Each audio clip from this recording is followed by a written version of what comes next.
Good morning, everyone. Thank you for being with us today. It's great that you could join us. Today, we'd like to talk you through HR Workplace. Not only what it is, but why each element is a benefit to you and your employees. I'm pretty sure that we'll all be Zoom experts by now, but if you do have any questions throughout, could I please ask you to use the Q&A button rather than the chat option.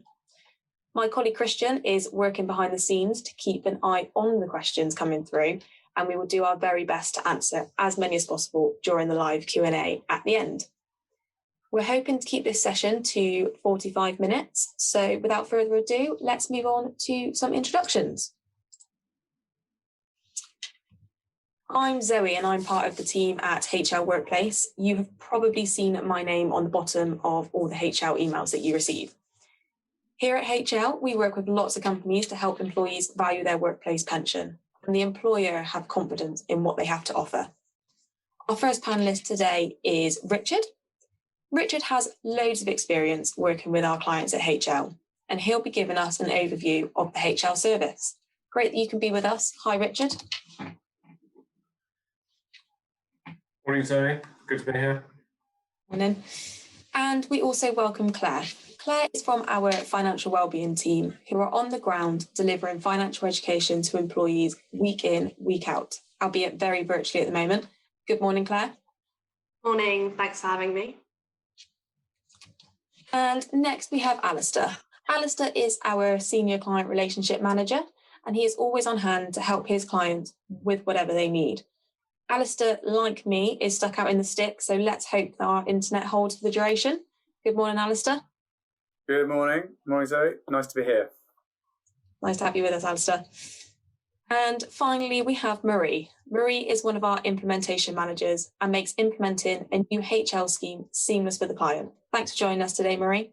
Good morning, Zoe. Thanks for having me. Thanks for coming. So, Richard, I would like to start with you first. Could you set the scene for us with how workplace pensions traditionally work? Yeah, absolutely. Thanks, Zoe. Well, it's sadly gone are the days of the final salary schemes, which offered employees an absolute guarantee as to what they were going to get in retirement. And nowadays, the responsibility sits firmly with the employee to make sure that they have enough money to be able to retire, along with some assistance from their employer, of course. Now, usually there's an insurance company that provides the pension. It's probably going to be a group personal pension plan with an insurance company like Scottish Widows or Aegon. Or if you're a newer company or just wanted to get auto-enrolment done quickly, you may have taken out one of the master trusts like Nest now or the People's Pension. Sometimes you'll have taken advice from an IFA to get the plan set up, or you might be dealing direct with the provider. Now, larger companies who've got the budget may use an IFA or an employee benefits consultant to help with the ongoing governance and offer support for employees. However, the majority of companies that we deal with actually deal direct with the provider. And to be honest, that's where there can sometimes be some frustrations. Fantastic. Thanks for doing that for us, Richard. Thinking on from that then, what sort of issues do people tell you that they have with that kind of setup? Yeah, well, often it's that they just feel neglected and having to deal with complex issues that they don't really feel confident about. After all, you are partly responsible for how your employees' life savings are invested, which is a big ask, and it can get pretty stressful. I was talking to an HR director at a large advertising agency the other day who said that she was literally waking up in the middle of the night worrying about whether she was doing auto-enrolment right, and you just don't need that. So the other issue is frustration because of poor employee engagement. Surprisingly, Zoe, lots of people find pensions boring, especially younger employees. So a lot of HR people I speak to are looking for ways to get people at all life stages more engaged with their pensions, as well as other areas of their finances too.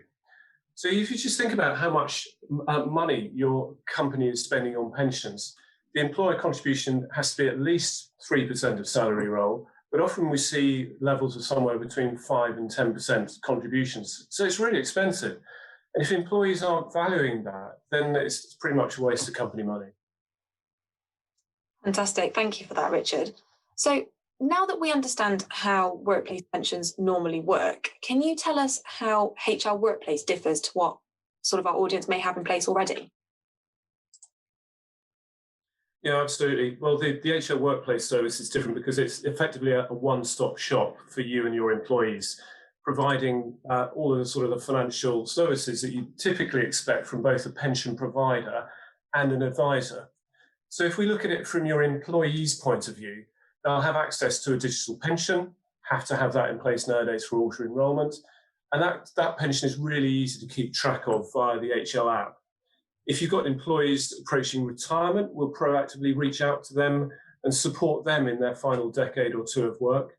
And for all employees, there's access to a range of ISAs. Now, that could help build a medium-term tax-free nest egg alongside their pension. If you take LISAs, for example, lifetime ISAs, that's aimed at younger employees who want to get on the housing ladder. If you've got children, you may want to take out junior ISAs so you can start a nest egg for them as well. And also, ISAs are a really valuable alternative investment to pensions for your high earners. Now, high earners nowadays can be restricted on how much they can pay into pensions by both the annual and the lifetime allowances. All of this is supported by our fabulous wellbeing team, financial wellbeing team, who will run regular tailored financial wellbeing sessions on a range of topics. And that's aimed to help employees just make more confident financial decisions throughout their lives. Claire's going to touch on that later on. There's also a team of fee-based financial advisors who can offer full financial advice for more complex cases. There's just so much more than just your simple insurance-based pension to keep employees interested and hopefully engage wherever they are in their career. Now, if we next look at it from the HR manager's point of view, now running a pension is probably one of hundreds of things you need to do. So the less time you spend on it, the better. And that's where you get a dedicated team at Hargreaves Lansdown looking out for you. From the implementation managers and Marie and her colleagues, making sure that the switch to Hargreaves Lansdown goes smoothly. Then your financial wellbeing specialists like Claire will be getting employees engaged with pensions and running your financial wellbeing program. Plus, your client relationship manager like Alistair will keep you on the right side of the regulator, look after auto enrolment for you, and also measure how engaged employees are. It can actually get pretty scientific. And finally, a dedicated administration manager will help with the uploads and the payments. So rather than just going into a massive service centre with a big company, you get a much more dedicated kind of service. So you asked it how it's different. Well, it's different in terms of employee and employer experience. For employees, it's helping them to save and invest with confidence. And for our HR clients, it's helping them to manage their pension schemes with more confidence. Fantastic. Thank you very much for that, Richard. It's great to see it all in one place. We may come back to you at the end with some questions, so please do hang around. No worries. I would like to do a quick poll with everybody now. So I'll just launch this one. Thinking about what Richard has just said, when might you be looking to review your current workplace pension arrangements? Within the next 3 months, 6 months, 12 months, or potentially you've got nothing planned? So I'll just give you all a couple of seconds to complete that one.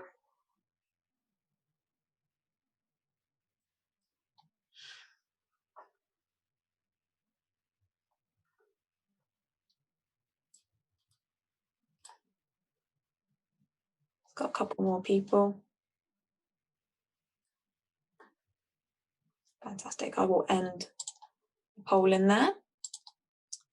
So it looks like at the minute that nobody has anything planned, which I think with the current circumstances with the pandemic is quite understandable. So I'll just stop sharing those results with you. So, Claire, I'd like to come to you now.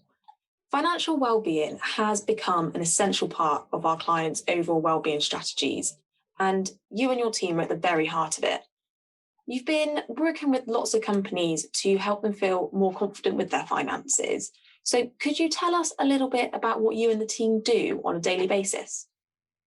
Sure. So I've been on the team for 4 years, but at Hargreaves Lansdown for 8. My team are the on-site presence, so it's our job to educate and engage your employees. Our role is cross-functional, so we're responsible for implementing the pension schemes at launch. We will also assist with benefit roadshows and will provide the financial education seminars and host one-to-one meetings. So we'll be the ongoing point of contact for your employees.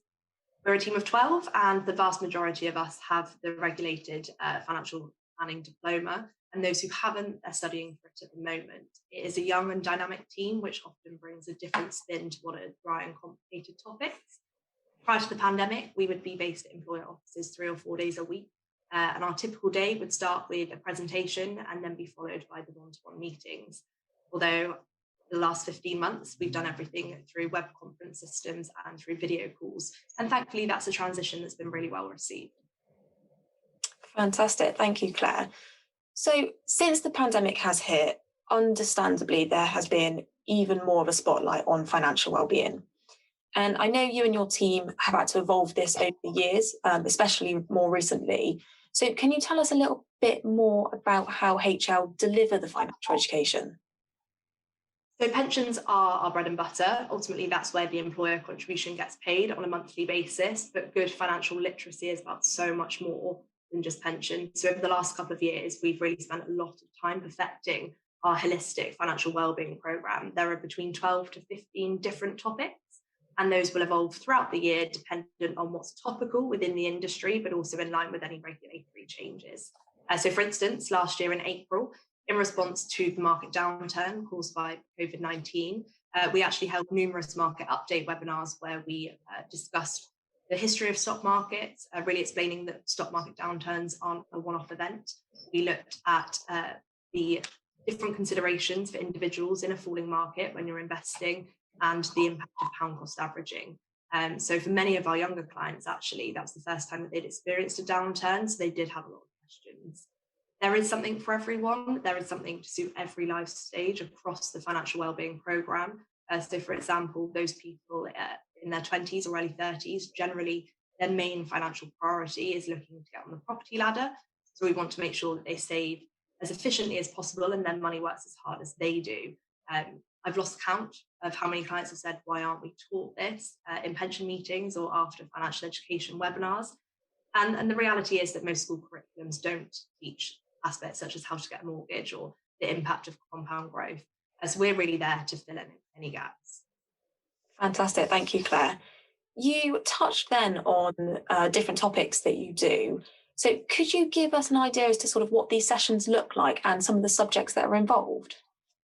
Okay, so I'll pick out a couple of the sessions and talk through a few of the highlights. If we start with Start Investing, it's a really popular topic and it's appropriate for all ages because actually you'll go into a fund when you are auto-enrolled into a pension scheme at age 22, but also at the other end of the spectrum, if you're considering drawdown in retirement, you'll need to use investments to shelter your savings from the impact of inflation.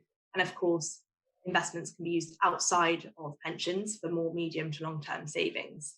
The session covers the key considerations when choosing a fund, the time scale of your investing objective, and it will begin with looking at the structure of a fund, active and passive management, and really explore that relationship between risk and reward. I always find it really interesting when hosting this particular session because I'll start by asking everyone in the room whether they consider themselves a stock market investor. And usually with an audience of about 40, just 1 or 2 hands will go up. And interestingly, the reality is that because of auto enrolment now, the majority of the UK workforce are actually stock market investors because they have pensions. So education and engagement is really key to employees making their money work harder and realising what they've got. Another popular topic would be financial resilience. Unsurprisingly, it's increased in popularity over the last 15 months or so. So this session really stresses the importance of protecting before investing. It will look at the importance of building up a emergency fund, a rainy day fund for any what-ifs or unexpected, as we can also highlight any benefits that are offered by the employer. Budgeting and debt management is similar, and that tends to appeal particularly to millennials. And finances at 50, again, very popular. We tend to find this particular age group are the most engaged for obvious reasons. So since the pension freedoms of 2015, it's now much more flexible in terms of the options that you have when withdrawing from your pension. So we'll look at the various options in detail, annuities, the pros and cons. We'll look at drawdown and flexibly withdrawing money and the pros and cons and considerations there, as well as the mechanics of taking tax-free cash. Money worries are the biggest cause of stress outside of the workplace. So becoming financially fluent will give employees the confidence that they need to take steps towards a financial resilience. It isn't going to happen overnight. It does take time, which is why we'll stagger the approach and the webinar topics. So where possible, we'll also keep the wellbeing specialist consistent because it helps when building rapport. Fantastic. Thank you, Claire. It's great to see such a wide range of topics there, not just based on the pension. So I know in the past that you and the team were always travelling all over the country and delivering these sessions face to face. How has the transition been to virtual? How has that been received by clients? It's been a really smooth transition. So since mid-March last year, everything has been done via web conferencing systems. So presentations simply became webinars. Webinars do take place live, but they are also now recorded, which means that they can be made available for employees at a later date.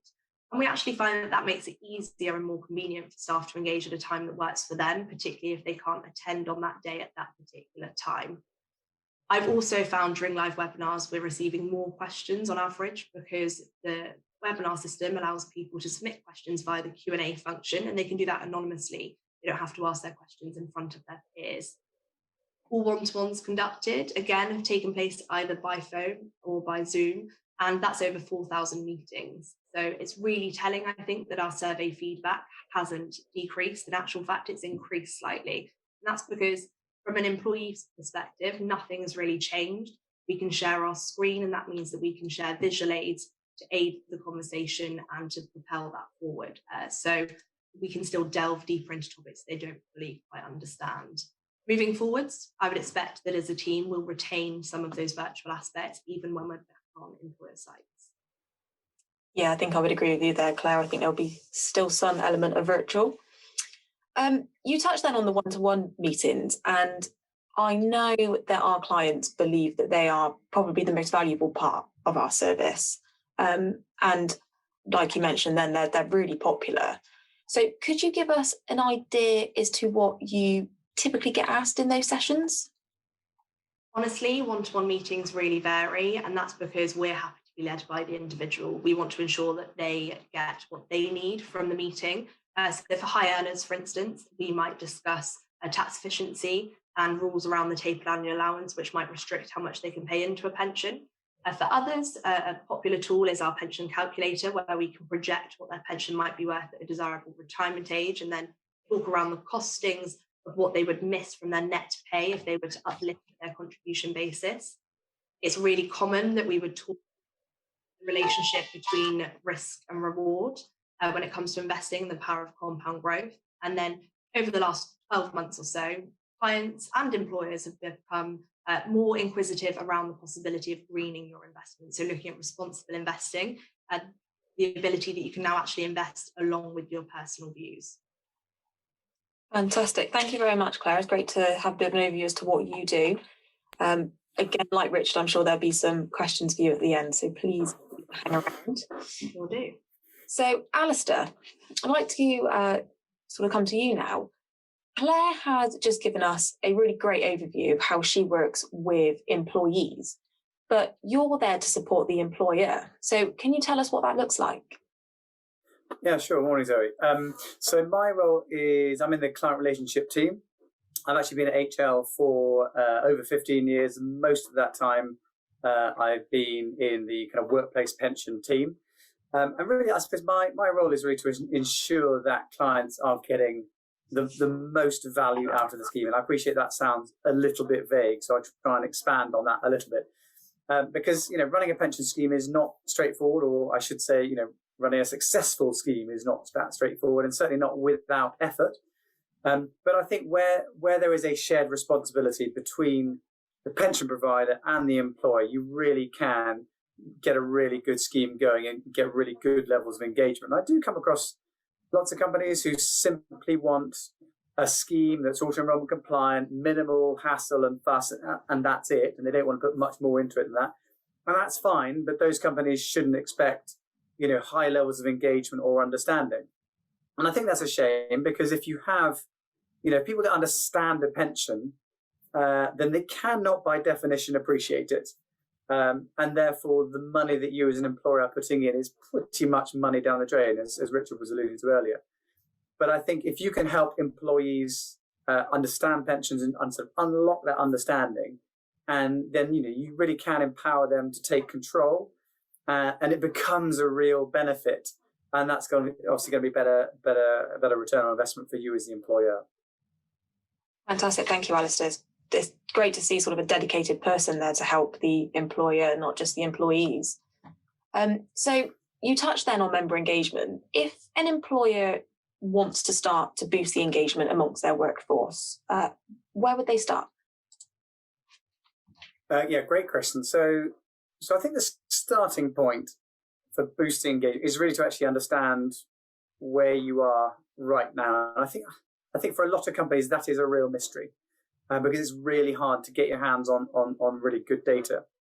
So at the risk of losing a little bit of engagement here with you guys, I'm going to mention pension governance, because I appreciate that sounds really dull, but actually, if you can analyze your scheme and use really effective data, then that really does become like the engine room of your pension scheme. And good governance allows you to actually see what's really going on. You can really look under the bonnet. So to extend that analogy a little bit more, I suppose it would be governance is a bit like having an MOT on your car. You're there to ensure the smooth running of the car, make sure the scheme is running well. You can identify any problem areas, might have some few urgent things like, auto-enrollment compliance is really important to get that right. There's also, kind of few standing items, making sure the default fund performance is okay, making sure it's still appropriate.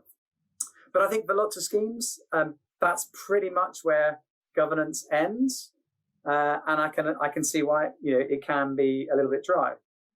So what we do at HL is slightly different. What we want to try and do is give our clients a slightly deeper and richer understanding of what's really going on with the scheme. So we've got what we call our engagement dashboard. It's kind of 7 different metrics that we use. 7, I suppose, is areas where members are actually engaging with, are interacting with the scheme. They're making some proactive decisions. So, for example, you can see on the screen, you're paying in more than the minimum. So you've been auto-enrolled in the scheme, but actually you're paying a little bit more yourself.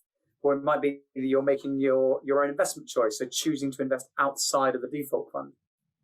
Maybe you've transferred a pension in, a previous pension, completed an expression of wish form, got online access, that's a quick win, logged in the last 12 months. And for some people, they might even have opened up an additional account alongside their pension. So they're saving into perhaps a stock and shares ISA or a lifetime ISA as well. So these are all proactive decisions, and it means that we can score each individual member of your scheme between 0, which is literally I have done nothing, to 7 on the other end, which is, I've ticked every single box and I'm super engaged.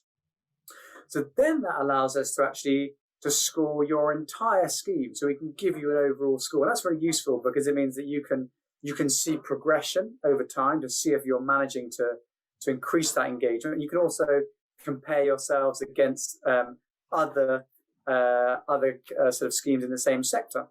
And it means that you're no longer guessing. You've got, good, accurate, good data-driven snapshot as to where you are. And that will help you, I suppose, increase engagement and be a little bit more strategic about what you're doing. It also, I think, makes governance a lot more interesting because you are actually having a real-world impact on the financial well-being of your members. Fantastic. Thank you, Alistair. So once you've gone through these metrics with the employer and you've identified the issues, how would you work with, say, Claire's team to boost engagement in those areas? Sure. Okay. So we would look at that data, and what we try and do is use the data to identify kind of problem areas where we think we can improve knowledge, improve understanding, and ultimately what we're trying to do is we're trying to change financial behavior. We're trying to get people to make changes which are going to have a positive impact over the long term. So I think a really common example would be looking at contribution adequacy. How are people making the right level of contribution into their own pension schemes? And I think that is, for lots of people, that is one of the biggest mysteries in pensions. Actually, trying to understand the relationship between how much I'm putting in and what that's going to give me at the other end. So if we identify a problem like that, we would then perhaps look at doing a back to basics seminar where we're actually addressing those issues of contribution adequacy. We might even get Claire and her team on site to do some specific one-to-ones on that. So And I think this is one of the great sort of unintended consequences of auto-enrollment, which by and large has been a real success, but at the same time it has lulled people into this false sense of security that I'm okay. I've been auto-enrolled. I don't need to do anything, which couldn't be further from the truth. Auto-enrollment contributions might scrape you across the line, but it's not going to give you a decent kind of retirement income. So we would effectively use that data. We'd look at that, formulate a strategy. We'd plan a campaign. We would draft communications for you, and then invite members along to some kind of sort of session on site or remote. And I think the last part of that is that, and probably most important, is actually to review what has the effect been. Have we managed to shift the dial somewhat in that regard? And if not, what do we need to do differently, or do we need to sort of keep going at that on that particular issue? Fantastic. Thanks, Alistair. It's great to see how the teams work together and actually put these scores into use, like you mentioned. So just one last one for you, Alistair. This is obviously a big part of what you do, but it is just a part of what you do. So can you give us an understanding of what else the team does? Yeah, so what we do in our team is basically we are your central and main point of contact at HL, and we make sure that our schemes have a named contact, so you can go somewhere as opposed to a kind of unmanned inbox. And we're there really to kind of assist with any technical queries, to make sure you're getting answers to those questions. It might be questions around auto-enrollment. They might also be as simple as admin queries, and we can escalate sort of questions if that becomes a bit of an issue. We're also responsible for providing you with legislative updates, just to make sure that you understand the impact of any changing legislation. So a good example might be around the phased uplifting of contributions around auto-enrollment. It might be questions around the tapered annual allowance. These all have an impact on workplace pension schemes. We've talked a bit about governance and MI, and really the purpose of that is to address poor financial behaviour and try and turn that around. And that all feeds into sort of targeted communications.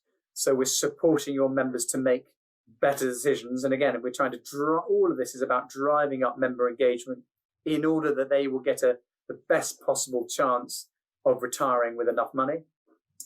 That's good for them, but it's also good for you as the sponsoring employer to make sure that you get the maximum return on investment from the money that you're pouring into the pension scheme.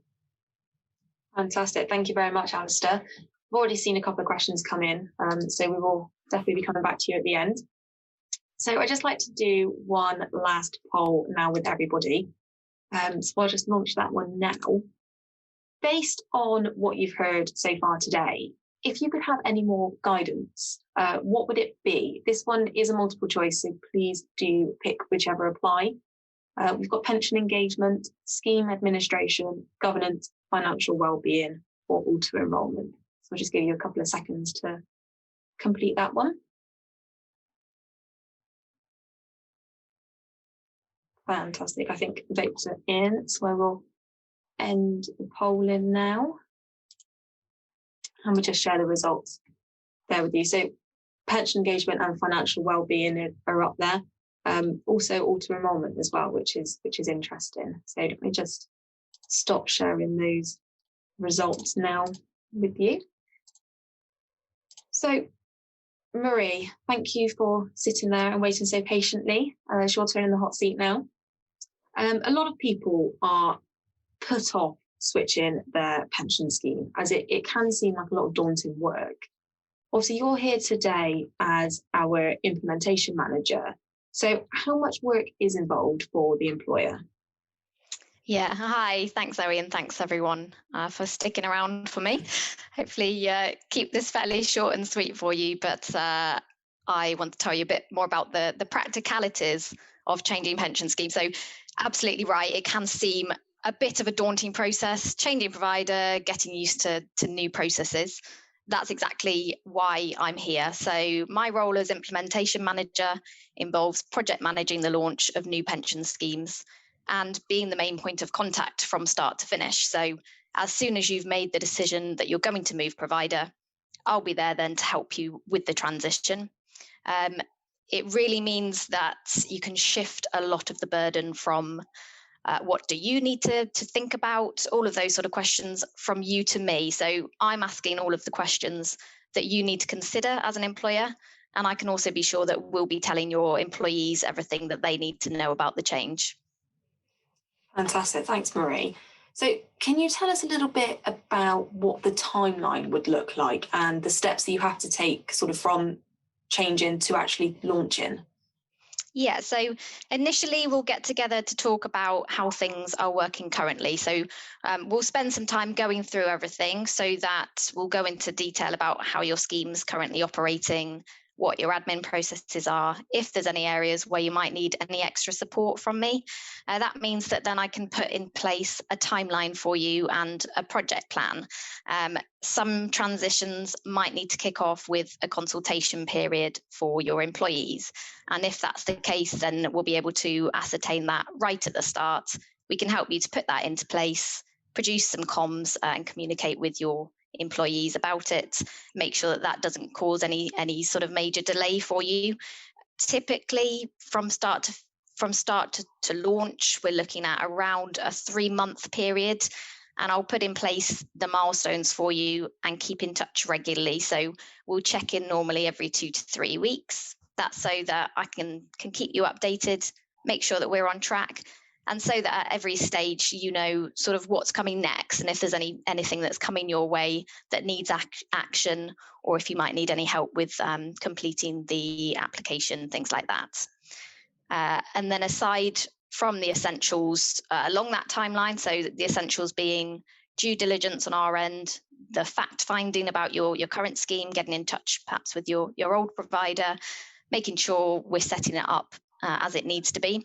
The other benefit of having an implementation manager on board means that we can identify any areas where it might be beneficial for you to have a bit more expert help along the way. And if that's the case, I can bring in somebody, typically one of Alistair's team, so the relationship managers, for a bit more expert support. So that could be if you're looking at changing your contribution basis along with the pension change, or if you're having a bit of trouble with your enrolment processes.